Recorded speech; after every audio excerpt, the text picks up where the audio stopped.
Hai, Assalamualaikum semua. So, hari ni saya nak buat review untuk buku Pendiam yang ditulis oleh Aiman Amri atau lebih dikenali sebagai Aiman Psikologi dan juga Akila Masri. So, dalam video ni saya akan selitkan beberapa poin tujuan penulisan buku ini dan juga manfaat-manfaat yang saya dapat melalui hasil pembacaan buku ini.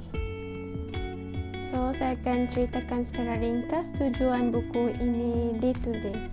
So, buku Pendiam ini ditulis adalah khas untuk semua orang, terutamanya untuk golongan introvert, untuk lebih memahami personality introvert itu sendiri dan juga mengenal pasti kelemahan dan kelebihan diri mereka.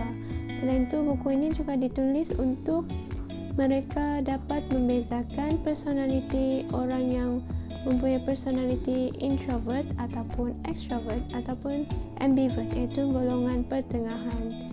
Selain itu, buku Pendiam ini juga ditulis untuk memberikan kesedaran kepada semua orang bahawa golongan introvert ini bukanlah bersikap pasif ataupun pendiam, tetapi mereka mempunyai cara yang berbeza dari segi bersosial.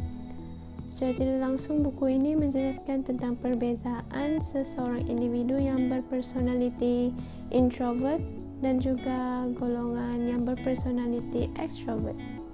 Golongan introvert lebih gemar untuk bersendirian dalam melakukan kerja dan juga untuk mendapatkan pengalaman baru, berbeza dengan golongan extrovert yang lebih suka untuk bersosial dengan ramai orang untuk mendapatkan pengalaman dan input baru.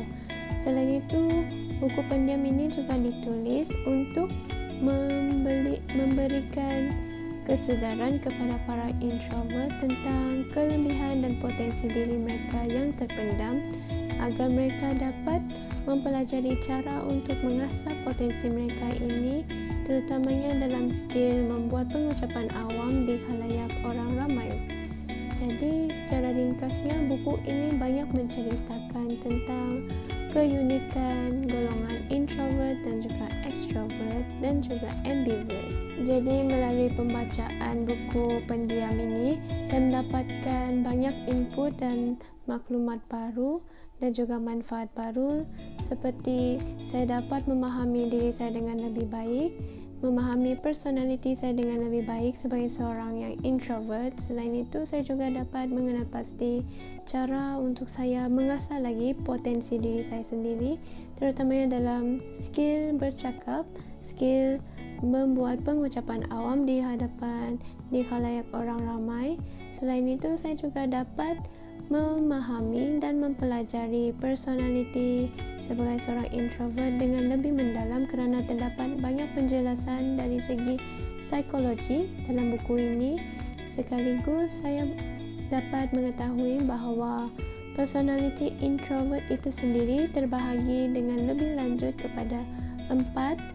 Jadi, untuk mengetahui dengan lebih lanjut tentang personality introvert dan perbezaan antara introvert dan extrovert, cara orang-orang yang berpersonality introvert dalam bersosial di khalayak orang ramai, anda boleh dapatkan buku Pendiam ini maupun buku fizikal melalui ejen-ejen sah ataupun buku e-book dalam bentuk e-book melalui Playbook.